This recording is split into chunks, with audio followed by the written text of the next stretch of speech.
Today is January 1st, 2007, and behind the camera is Dr. Dolores Augustine of St. John's University, New York, and I am interviewing Mr. Reginald C. Augustine about the Alsace mission.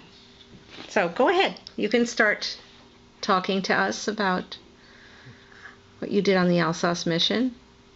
Well, in May of 1944, when I was an administrative officer at an Air Force flying training school in Arkansas, one day my commanding officer called me in, said that he had received from Washington a cable asking if I could be sent to Washington for interview in connection with a special War Department intelligence mission. And my commanding officer agreed that that would happen. And so I packed my suitcase, went to Washington, and met the commanding officer of this new unit, the Alsace mission, which was designed, it turned out, to find out how far the Germans had progressed in the construction of an atomic bomb. This seemed to be a very important question from the point of view of the American Scientific Commission, because many of the best American scientists of that period had studied in Germany, at which time it was generally considered that German science was far superior to the American, and that as a consequence, the Germans were probably well ahead of us in atomic research. It was at that time that Albert Einstein wrote his famous letter to President Roosevelt suggesting that America should get into the business of creating an atomic bomb to catch up with the Germans. And at the same time, the Americans scientific committee was very much concerned about how far the Germans had progressed, and so a military commission was formed to go into the combat areas of Western Europe as soon as suitable targets were identified and taken into American possession and were military control. Colonel Pash interviewed me. It seems that his main concern was to find American military personnel who had traveled extensively in Europe and who were familiar with some of the European languages.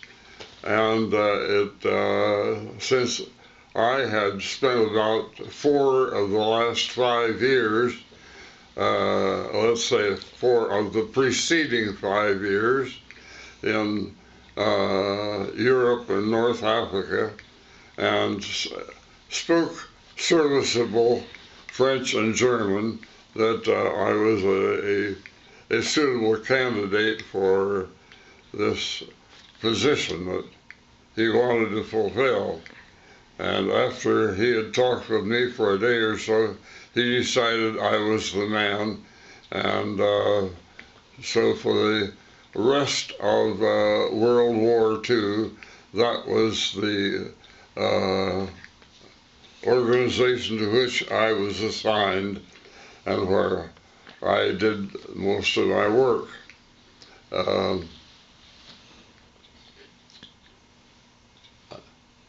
After the American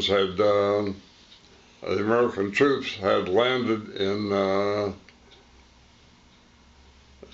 Normandy and had advanced almost as far as Paris, I was then sent to Germany, sent to England to await the transport into the war zones of France and Germany.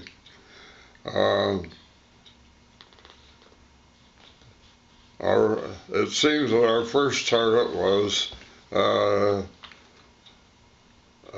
for Joliot-Curie in Paris,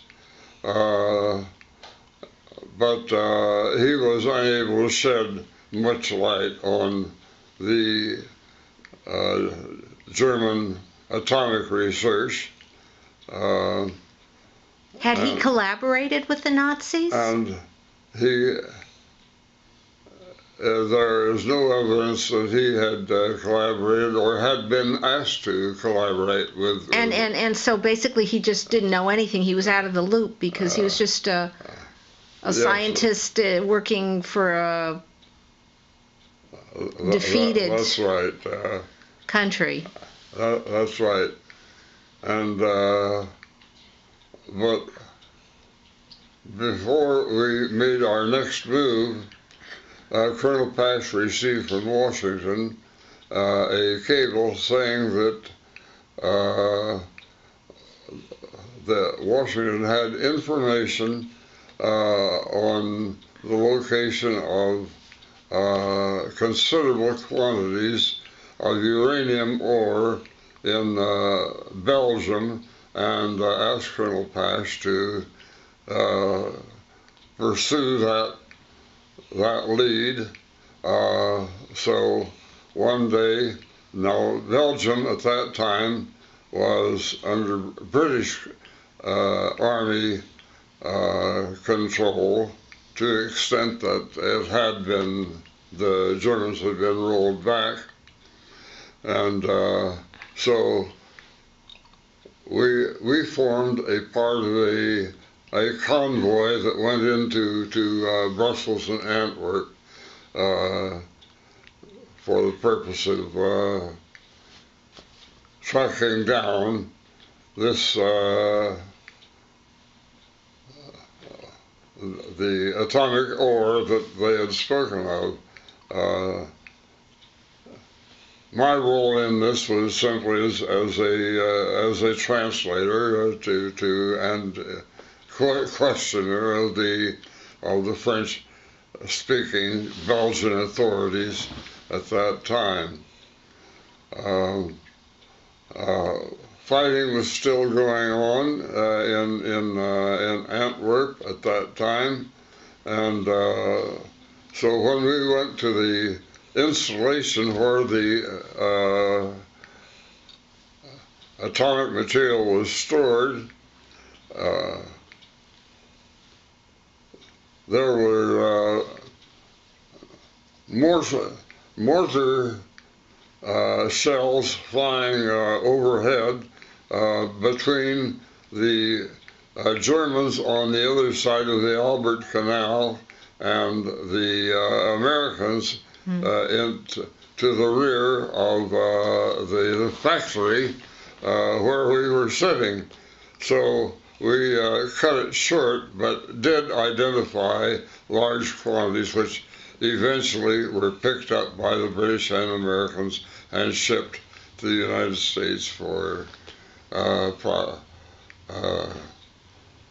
use in atomic research and development of our own bomb.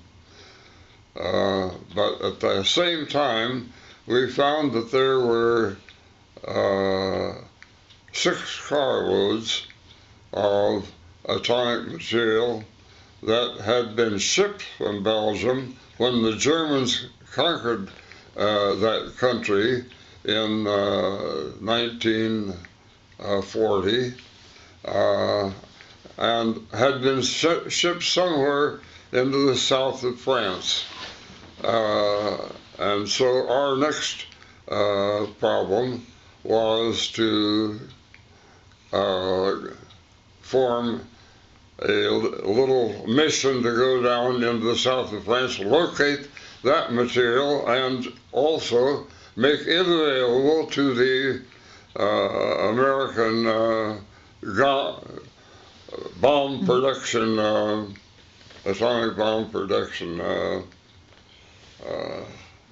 activities.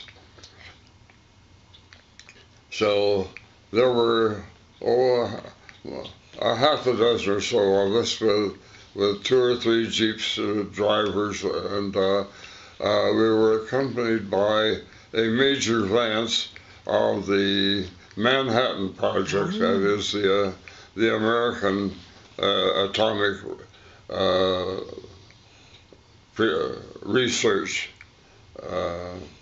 military research committee.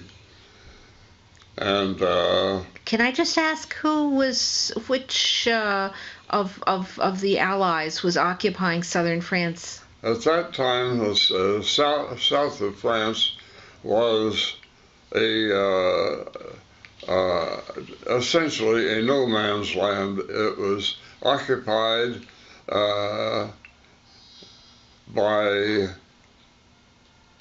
the French forces of the interior, that is, the French resistance forces to the Germans, and unfortunately at that time these French forces were divided between the communist and the non-communist elements who not only did not collaborate with one another, but were to a certain extent competing with one another and not collaborating in any way.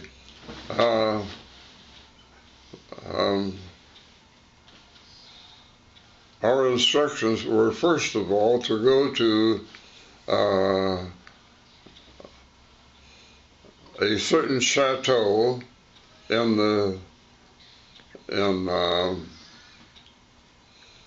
south of France, in the vicinity of Limoges, where there was a representative of a French company that was also participating in the exploitation of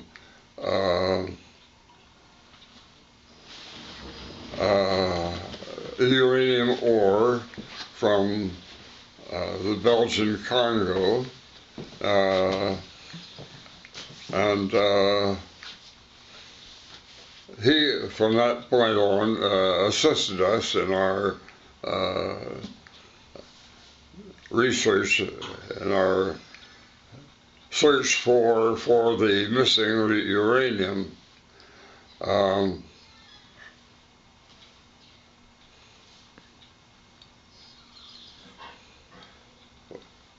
He accompanied us to Marseille, first of all to Toulouse, where was located the French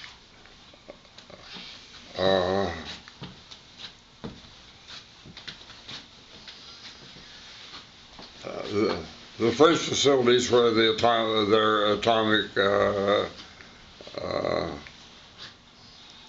material was stored, and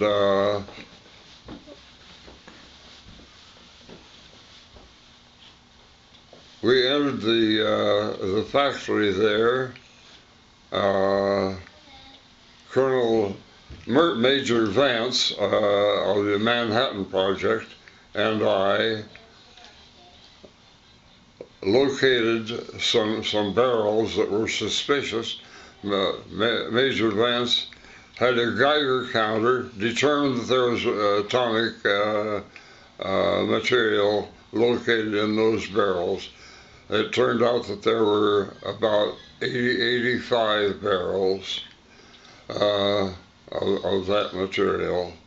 And so naturally, this was far more volume, a far greater volume of a material than we could transport with our jeeps and so forth. So Colonel Pash at that point returned to Paris and enlisted the support of the transportation authorities, the American Army transportation authorities, and who turned out to be quite generous. They gave us a fleet of American trucks that had been used up to that point for transporting material from Antwerp to the front lines, and this entire fleet of trucks came rumbling down to Toulouse and to pick up the material. The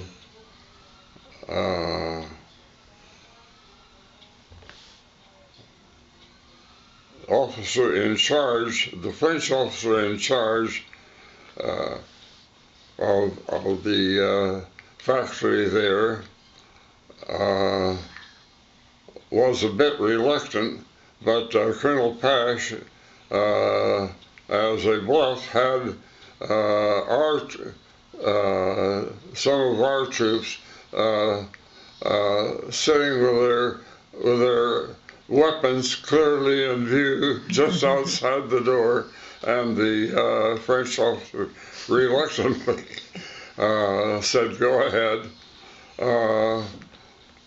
and so the material was picked up and transported from there down to Marseille to be transported to the United States, and I was in charge of that particular movement down to Marseille, and there were American transport boats that picked up the atomic material. It was loaded. One little incident took place. One of the barrels slipped out of the sling in which it was being transferred from the dock to the hold of the ship, and sank down into the harbor. Oh no! And it was necessary to call in Navy divers to locate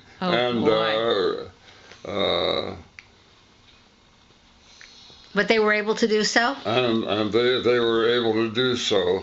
And at that time, there were rumors that this was among the local French population, that this was these barrels were filled with French gold, which the Americans were taking.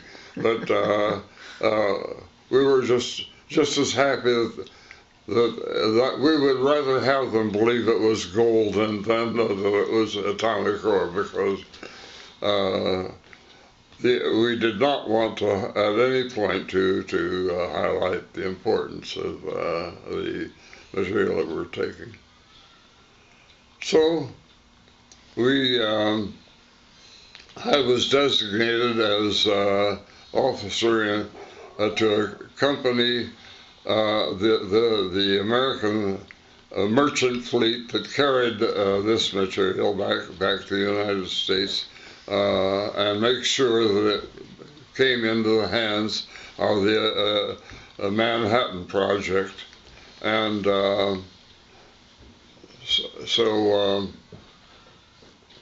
I signed in on the boat as Captain Augustine, and I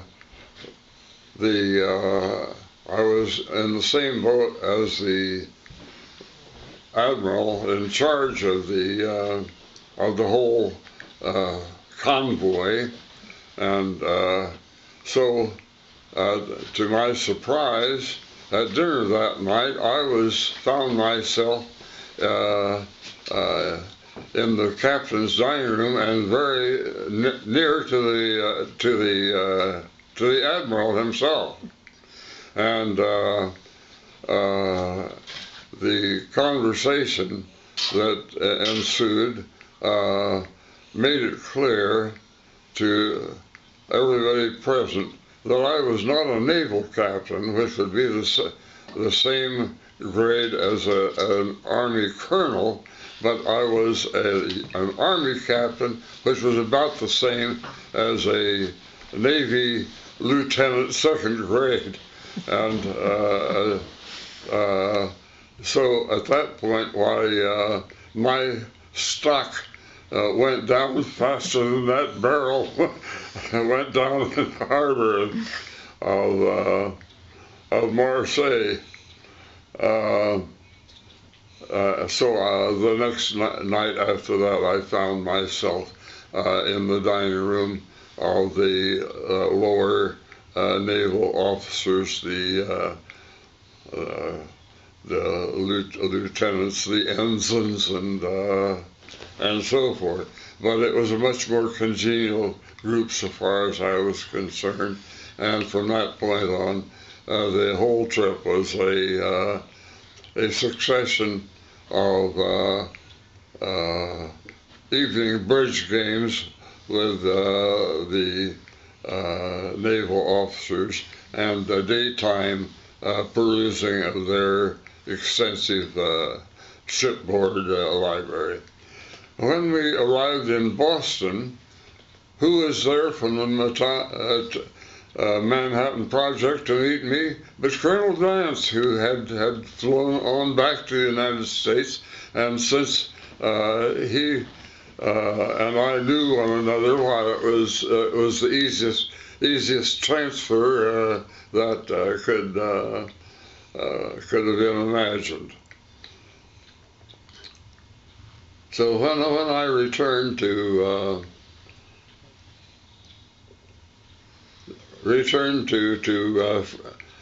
France, this was in November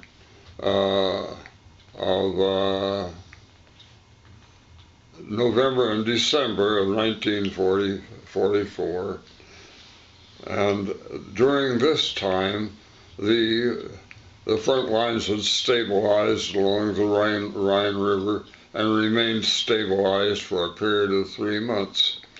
But in the meantime, the American troops had entered Strasbourg in France and had in Alsace, I should say, and there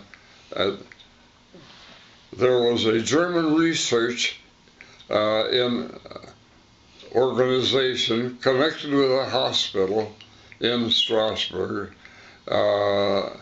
and the scientist in charge of their research was very closely connected with the German atomic research organization under Heidelberg, and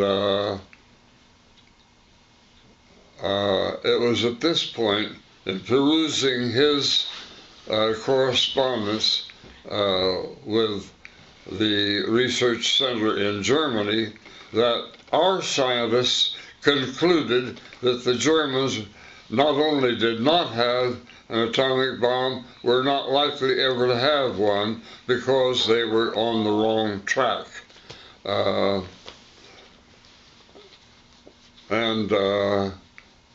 However, it was very important for us. And how was this determined exactly, that they were on the wrong track? Because their papers showed that they were pursuing the wrong scientific methods of exploding an atomic bomb. And so you had top American scientists with you who could determine this. Yes. Yeah. Yes, I should say at this point that our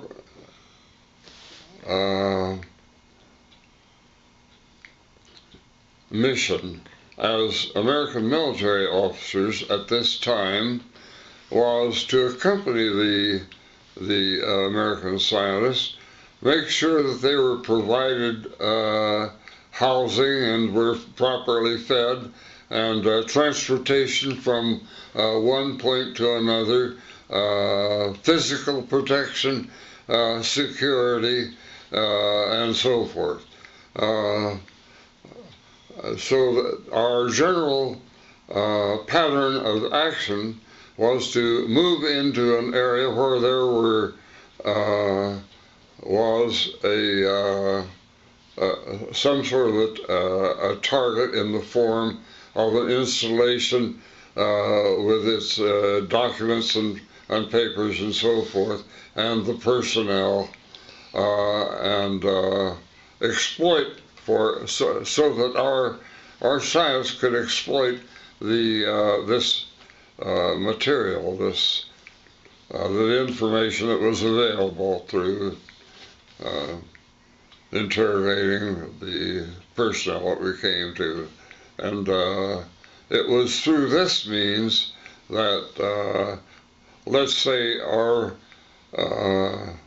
scientists were 99.5% certain that the Germans were not even on the right track. But it was important for us to continue to locate them, to find out, for one thing, whether they made any progress subsequent to the point at which the correspondence had originated that we had just exploited, and also to prevent German scientists from being exploited by the Russians.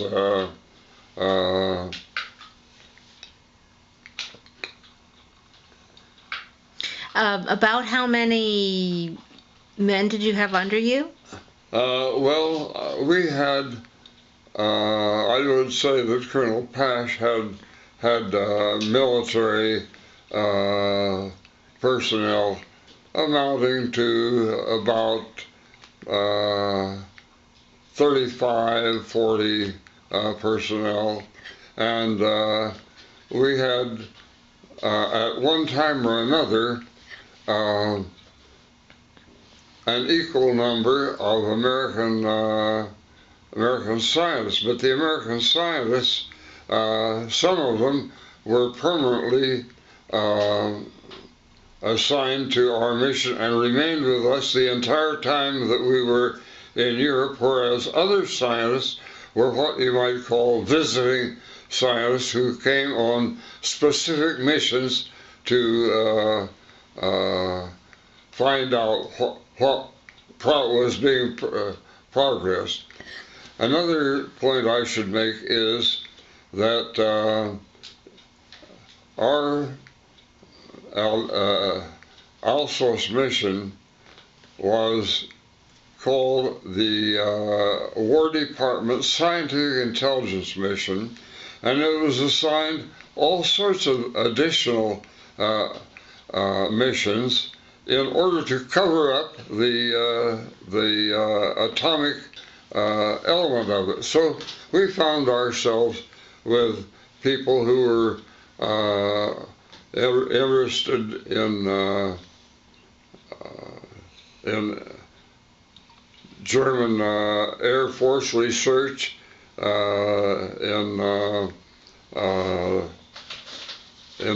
the bombs, the bombs that the Germans were making and sending over to England at that time. The V-2 rockets. V1 and V2 rockets. Also,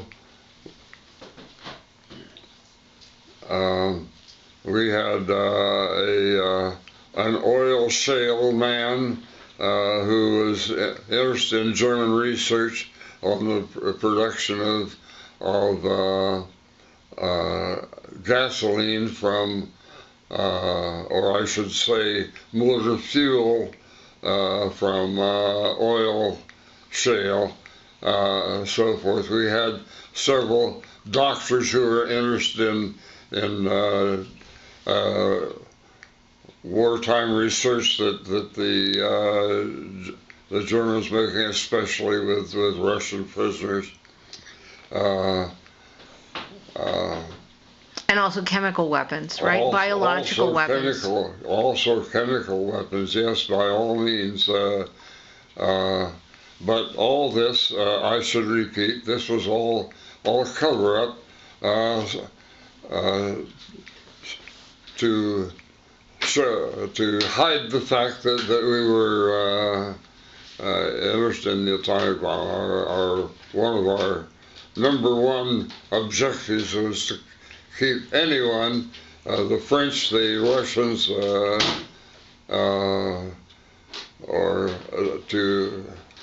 from finding out about it, and the only way to do that was to make sure that nobody outside of our mission knew what our mission was, except at the very highest level, the commanding officers, Eisenhower, Strong, his chief of intelligence, and so forth. Some of the very highest military officers were aware of what our objective was, but for the most part, we were very sure that no one, even on the American side, should find out what we were looking for.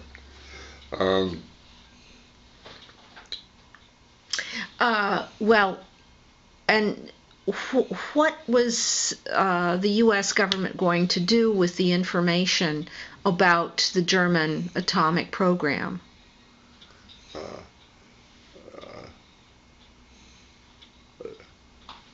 As I say, one thing was, of course, to find out what progress from that point on the Germans might make.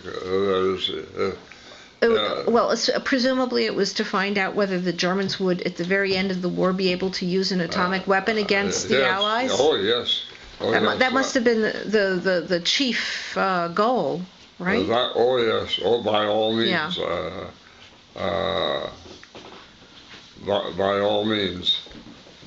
Yes. As I said at the outset, the objective of the Alsace mission was to find out how far the Germans had progressed, and presumably to take countermeasures to prevent them from exploiting whatever they may have found out. Right. Through aerial bombardment of their production facilities or whatever it might be. But this never came into play because the Germans didn't progress that far. As a matter of fact, the scientific chief of our mission, Dr. Sam Goudsmit, who had been at the University of Michigan. He was of Dutch origin. Said that we, the Americans, spent more time and money trying to find out what the Germans had done than the Germans spent on their entire program.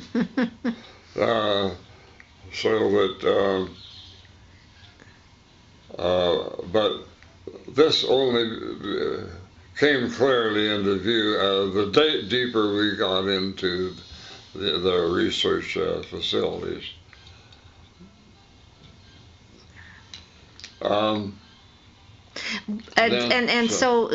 there wasn't any real serious interest in chemical or biological weapons, right?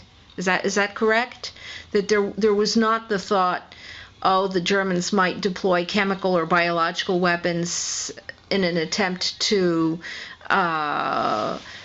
win the war at the last minute, and therefore we have to find out about that. That was not really a thought. It was all a cover, basically I'm sure a cover our for. Chemists would have reported any evidence pro or con on that subject, but to my knowledge, I am not aware of what evidence they did turn up one way or another. Their reports were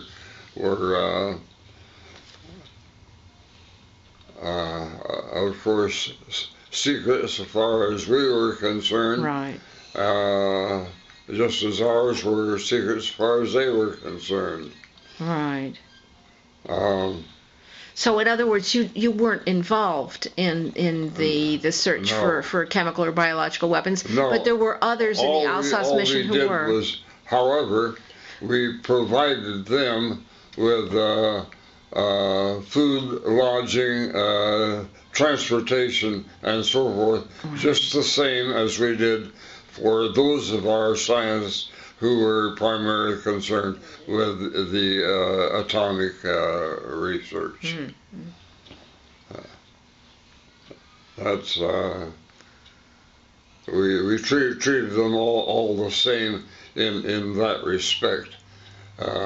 Naturally, most of our greatest effort was in the direction of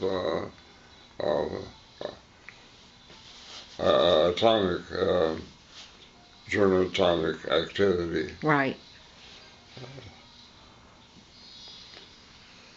So I think you had gotten sidetracked. Let's see, where were we? You were talking about Strasbourg, I think. When I returned in December of 1944, I was assigned to Strasbourg, and as a matter of fact, I had headquarters established in the apartment of a German doctor who was at that time conducting research with on Soviet prisoners of war, and his research facility was in the hills behind Strasbourg in a place called Natzweiler, and he had a facility where you could house, let's say, a dozen or so Russian prisoners at the same time. He also had a little gas chamber, a one-shower gas chamber for use when necessary. and I accompanied our doctors up to that facility a couple of times. And was this also a cover for the atomic mission, or was there was there some other motive for doing research on these medical experiments? Well, so far as our medical officers assigned to Alsace, as far as they were concerned, their objective was the very positive one of finding out what the Germans were doing along that line, and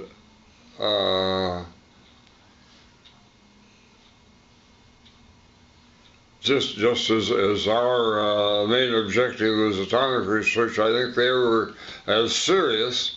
The officers that were medical officers that were with us had missions that to them were as serious as our mission was to us. Right.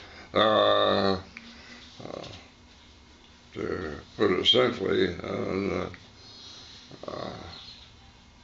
but in any event, for the next 3 months, I was waiting in Strasbourg for the time when the front lines would move across the Rhine, and Strasbourg could be used as a base of operations for all of Alsace into southern Germany. That must have been very macabre, living in the place where a Nazi war criminal had lived. Must have been very odd, to say the least. No, as a matter of fact, his family life and home life seemed to be as normal and as wholesome as anyone else's. And you would never guess from what we found in his apartment that related to this. I suppose that all of the material on his medical research was housed in the his little establishment up at Matzweiler, where he had his carving table and his gas chamber and so forth. But in his home there were complete sets of all of the works of Goethe, of Schiller, of Heine, and other famous German poets and thinkers, and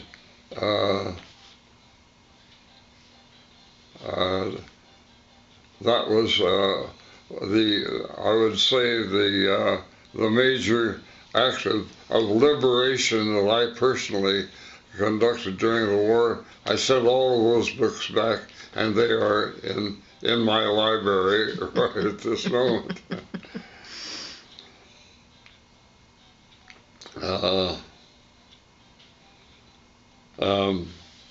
But when springtime came and military operations were resumed in full, the American troops captured, among other places, Heidelberg.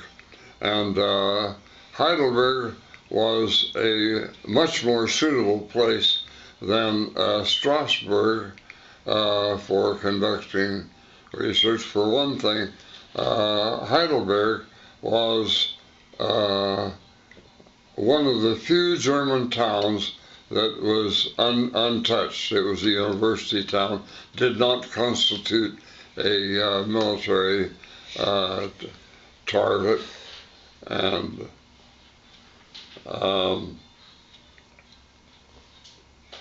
was closer to the front lines, you might say, to the targets that we were interested in, closer to the German networks of highways, the so-called Autobahnen, and which we used to get from our headquarters to the various targets that developed in southern Germany. So from April of 1945 until October of 1945, I was in charge of the base in our operating base in Heidelberg, and there we occupied a mansion, a huge mansion that had belonged to a German beer brewer whose factory was in Mannheim, just a few kilometers away from Heidelberg.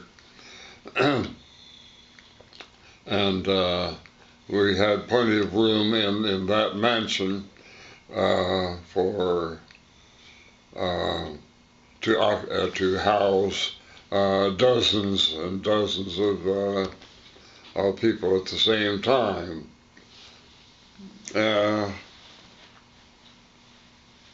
We also had to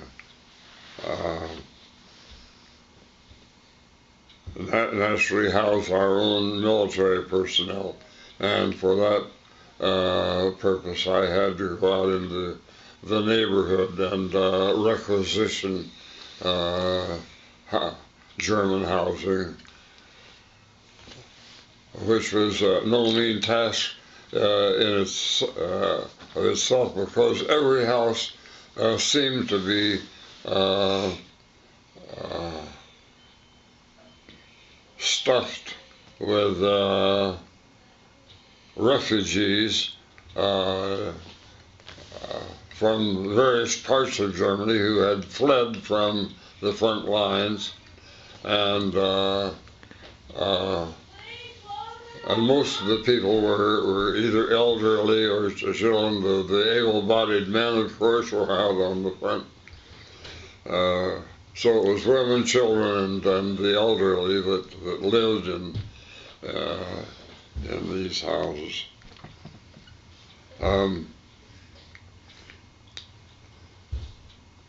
But obviously, the next objective was to occupy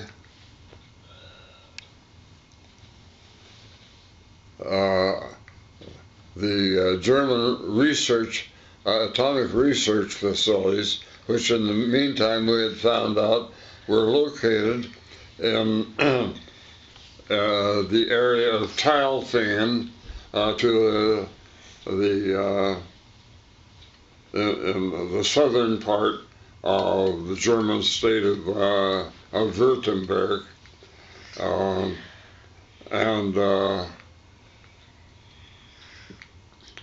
so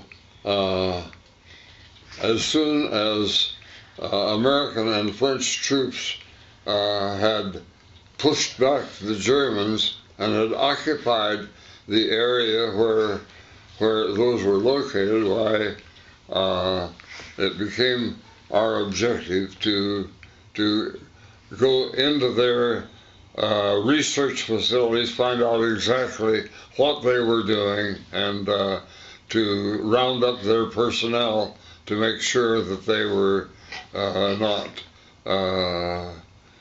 did not disperse and fall into Russian hands, or and for, I suppose, for historical purposes, we wanted to know exactly how far they had gone, and what they had found out in the research that they had done, which was quite different from in some respects, from our own. So,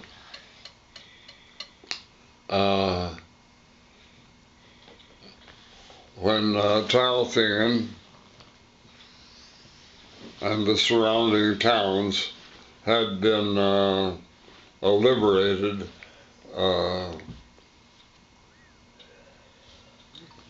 our commanding officer, Colonel Pash,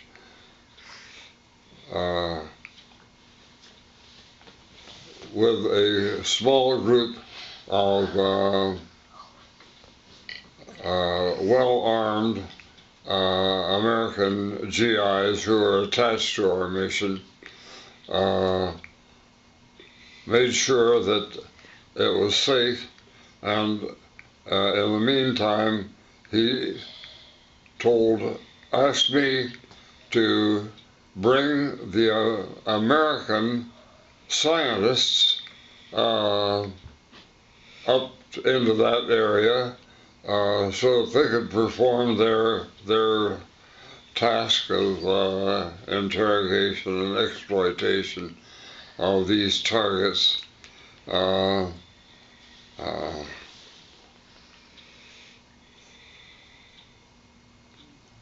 So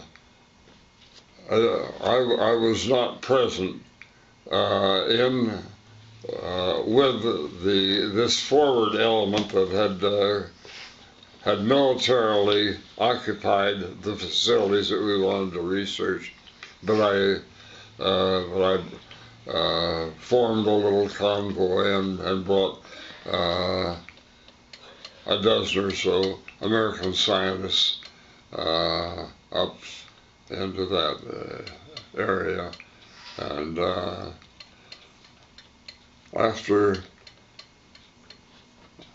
I returned to Heidelberg, and they spent several days of exploiting that area and reporting on it, and when they were finished, Colonel Pash asked me to come back and escort them.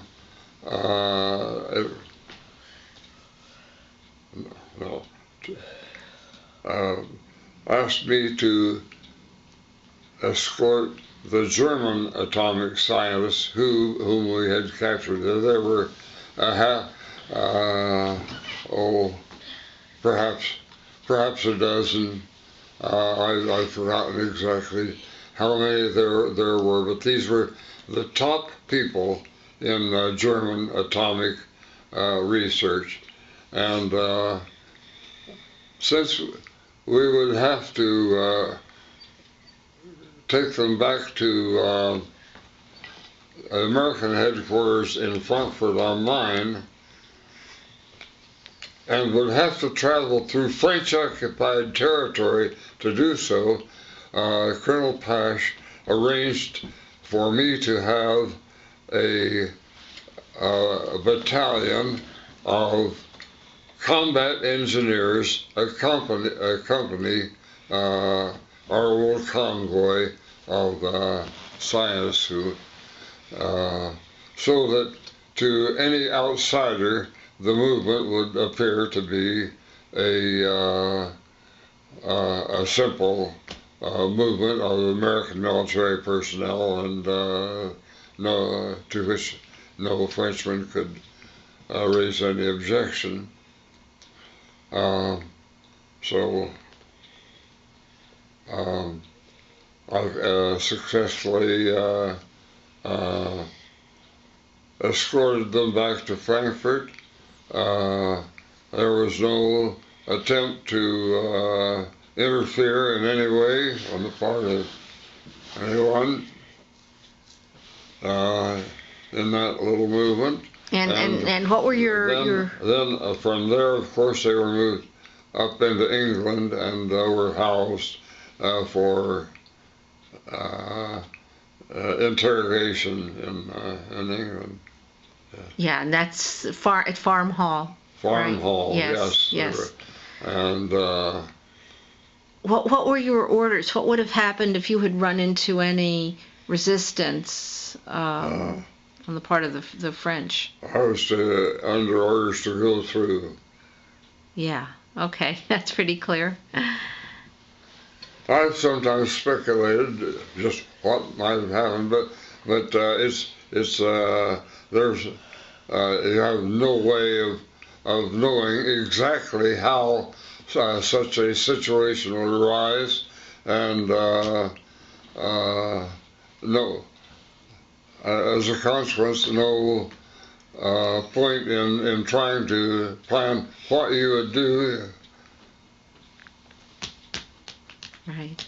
Obviously, with as much American firepower as I had, why I didn't intend to be interfered with in any way, but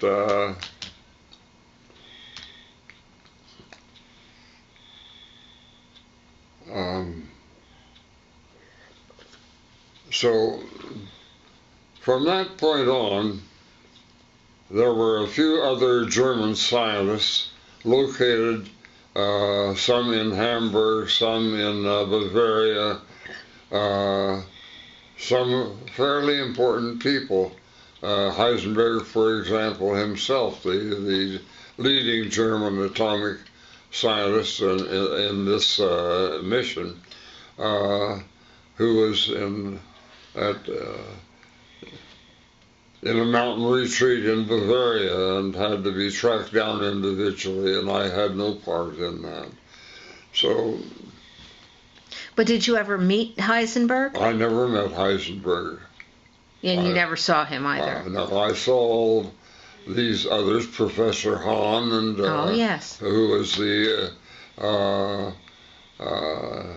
inventor of the, let's say, or the discoverer of atomic fission, along with Lisa Meitner. What kind of impression did you have of Hahn or any of the others? Do you remember it all? Do you remember anything about them? No, the German scientists are a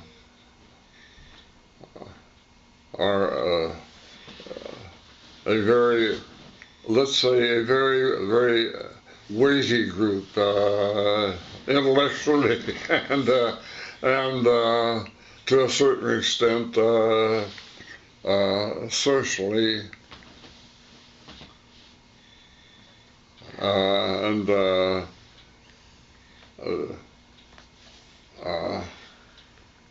with very fine manners, and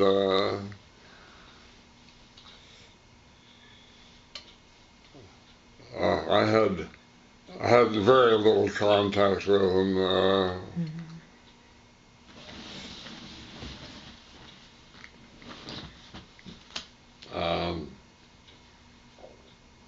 So from that point on, we're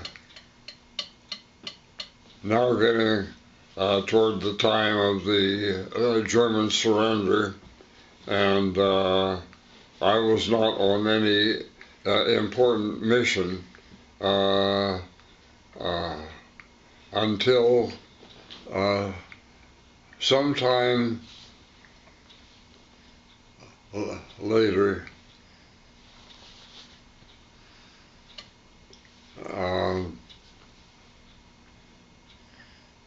From that point on, I was, let's say, in a holding mission. We were in Heidelberg. I simply was in charge of all facilities there, but I had 3 junior officers, one in charge of the housing, one in charge of the mess, one in charge of the motor pool, and my deputy, named Edel, Jacques Edel, was the primary dispatcher. of that is matching up our automotive facilities with individual scientists who were on missions in various places, and I had no direct connection with any important mission,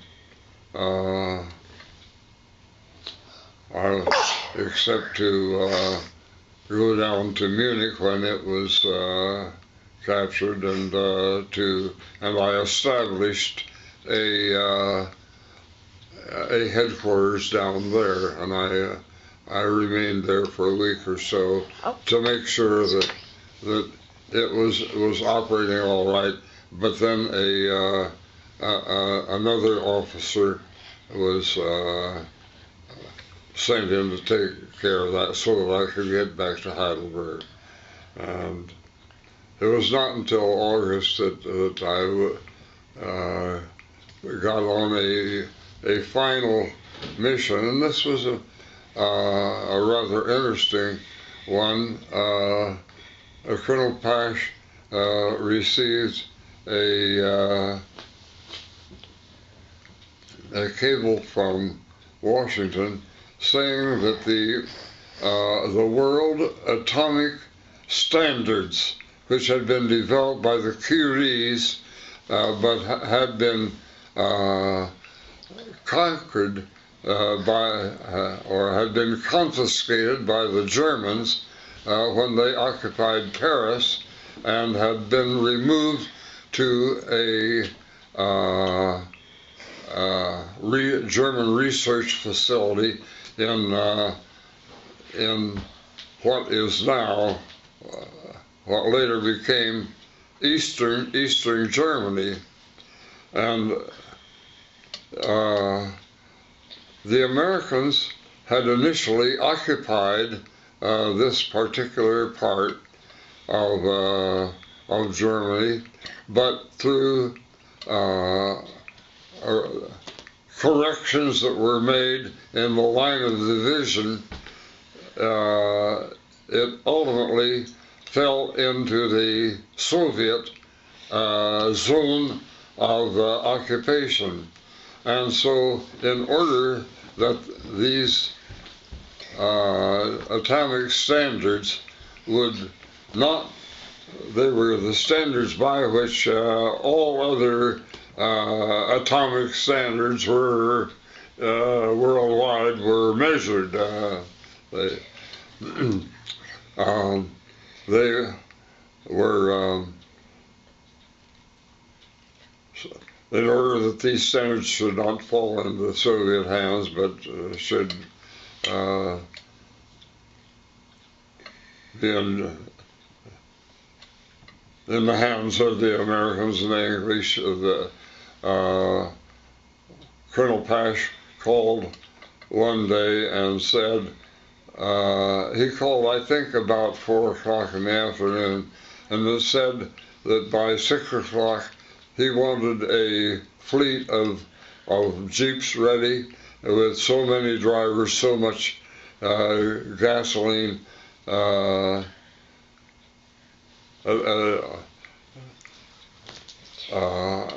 this point, I should digress just a little bit and say that Colonel Pash had also had his own headquarters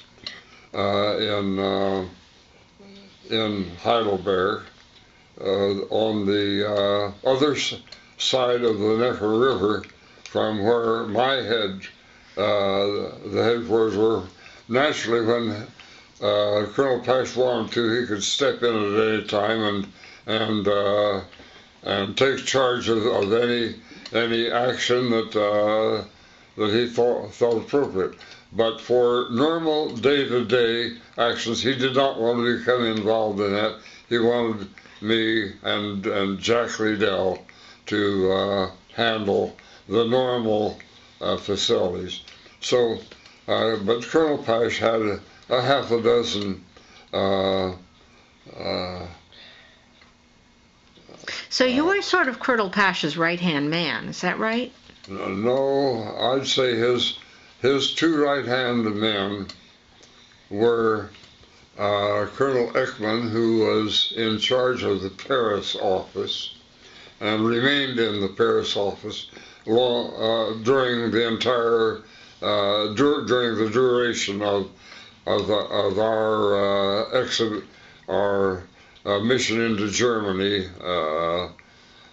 He had established himself there in the fall of 1944, and that it was through that office that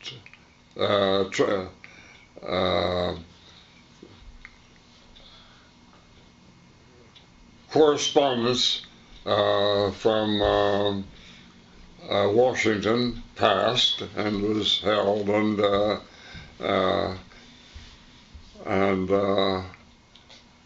naturally atomic scientists from the United States who are going to come into Germany at any part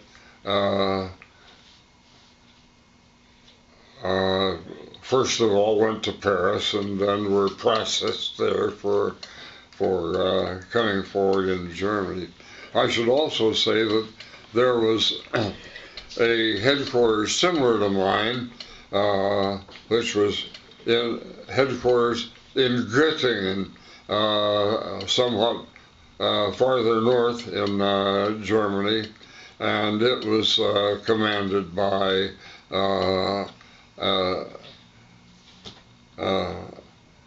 Captain Blake, who was sort of my counterpart, and he ran operations similarly into northern Germany. So there were two different operating headquarters, but the main mass of them passed through Heidelberg. You can say that Göttingen was a forward headquarters for operations only into northern Germany. Well, in any event, now let's stop the digression. By 6 o'clock we were ready with jeeps and weapons and gasoline and all that was necessary, and the necessary number of men. And we traveled all night, and arrived early the next morning at the point in, let's say, eastern Germany, where this research headquarters was. Actually, the picking up of this material was rather uneventful. There was naturally some reluctance on the part of the German scientists in charge of the facility, but we had orders to pick them up, so we did pick them up. Mm-hmm. And then we headed back to Frankfurt. The interesting thing is that when there were in an office in the American headquarters in Frankfurt, there were a number of people who were eagerly awaiting to find out how this mission had turned out. That there was, I would say there was more concern about the fate of these atomic standards than I would have imagined that there would be. I was surprised at the importance that was laid upon them, but in any event, when we arrived back, there were people waiting in this office in the Farben building, in IG Farben building in Frankfurt, to find out from Colonel Pash. So when Colonel Pash entered the room where they were, of course they wanted to know where they were. And Colonel Pash dramatically pulled open his coat and showed that he had put them in. And he said that they all ran from the room at that time. They were, because these were live atomic, and it turned out later that he did suffer some burns from oh my gosh, on his body from carrying these things that close. But that's the way he transported them. My gosh, did he suffer any long-term health repercussions from that? I don't know. I don't think so. Well, for example, did he die young of cancer or no? Okay. No, he lived into his 90s. Oh, okay. So whatever long-term repercussions there were, they can't have been too bad. Yeah, he was only 45 when I joined the mission. I think he didn't die until somewhere around 1990, or he was over 90 years old. Yeah. So that there was no short term. Yeah. Effect in any event. So the time came when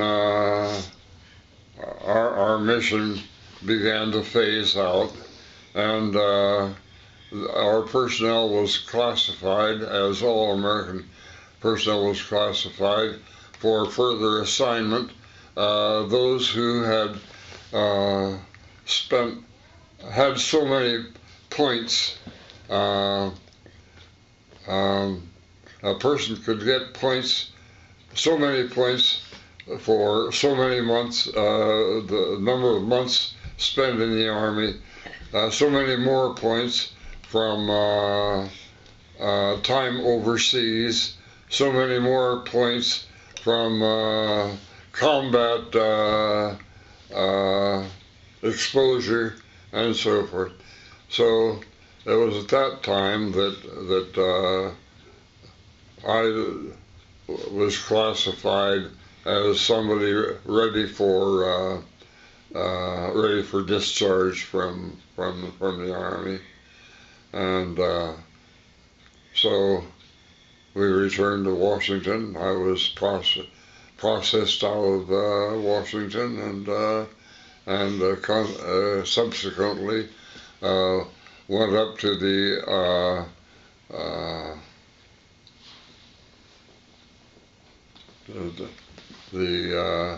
Army facility in Rockford, Illinois, where I was, let's say, drummed out of the Army entirely. Tell me how you got your OED. Well, there were a number of Englishmen who participated. This was, to a certain extent, a joint venture, and there were certain Englishmen who were very well familiar with our operation, and so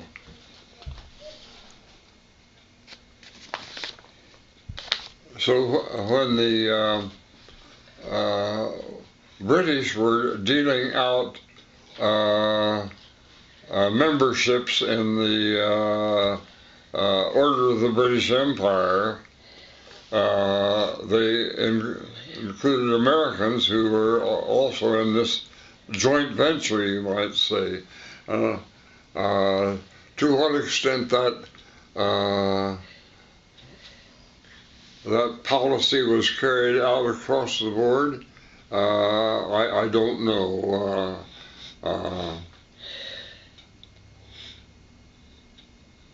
But,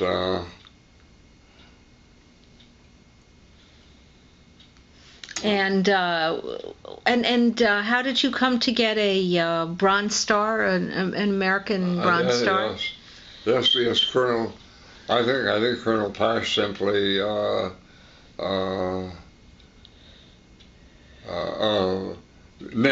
nominated certain personnel for, and both Bob Blake and I were given the Bronze Star. Colonel Pash received the Silver Star, and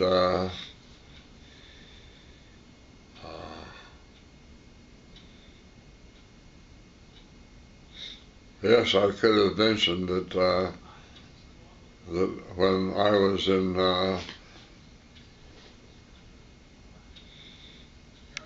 Strasbourg, one day a party came from Paris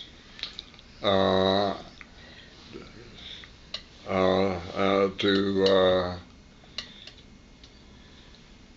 see what facilities were available there, and of course I was living in the facilities that were available there,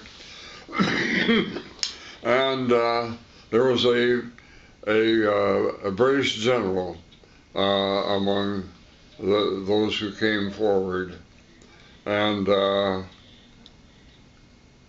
so I had my driver take us around to various parts of Strasbourg, show him what the town was like, as well as our own building, our own headquarters, and it was then that he asked me to drive him down to the Rhine.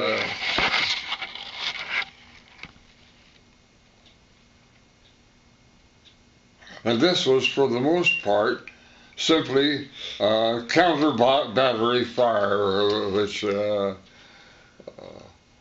sporadic. But one night, a shell from this counter battery fire fell into a square about 2 blocks from my apartment. It exploded, killed a policeman and who was on night duty. Mm-hmm. So let me see. Let me ask a couple of other questions. What were your relations with the British forces? Were they in on the secret of Alsace? Did they understand what the Alsace mission was? Only at a very high level. But their high level ordered, for example, when we wanted to go into Antwerp, we went with a British convoy. Mm-hmm. It was not an American convoy that took it, and it was an armored convoy, ready for battle, which carried us up into Antwerp, and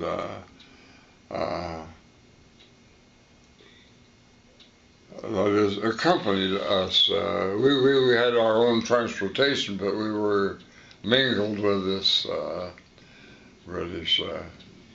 And naturally, when we got to Antwerp, why, it was the British who assigned us quarters in requisitioned buildings and so forth. So. And from time to time, British authorities came over to consult with Colonel Pash, and I'm sure that they were kept the appropriate people, British people, were kept up to date on everything that we did, as far as that's concerned. Whereas the Soviets were completely out of the picture, I assume. Yes. As a matter of fact, it was to keep the Soviets from finding out anything about it at any level that some of this security was necessary. Now, of course, during the combat phase, it was the German, of course, it was the Germans we didn't want to find out anything about our interest in their facilities.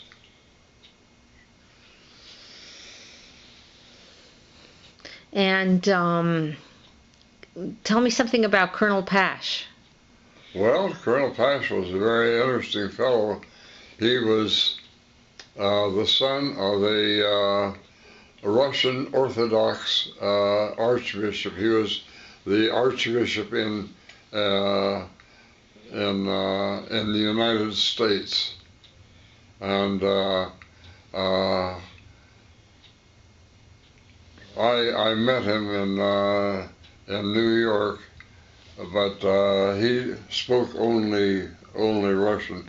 And although I was studying Russian at the time, I didn't speak enough to converse with him. So I didn't get to know the old man. He was a venerable old man with a white beard, and the father, yeah. Yes, and but Colonel Pash was truly a gung ho character. He was a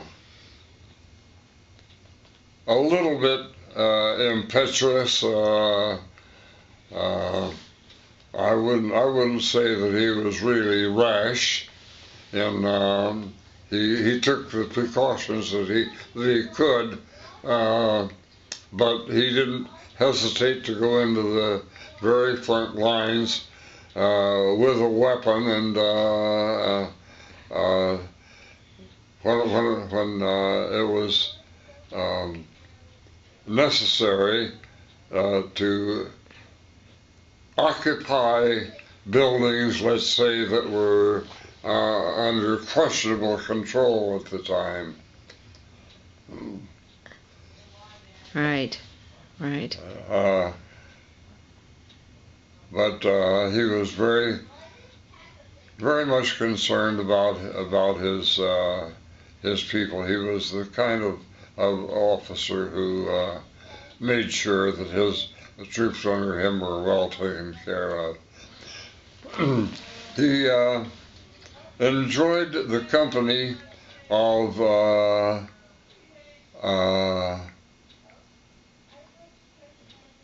low-level security personnel. And he surrounded himself in his headquarters in Heidelberg, which I mentioned were across the Rhine from where we were, and where my headquarters was.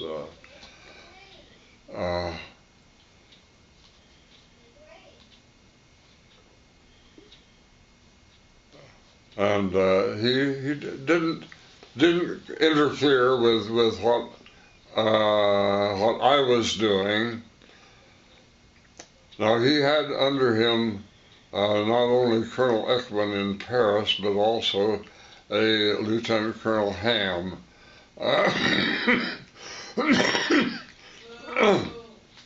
who was nominally in charge, but who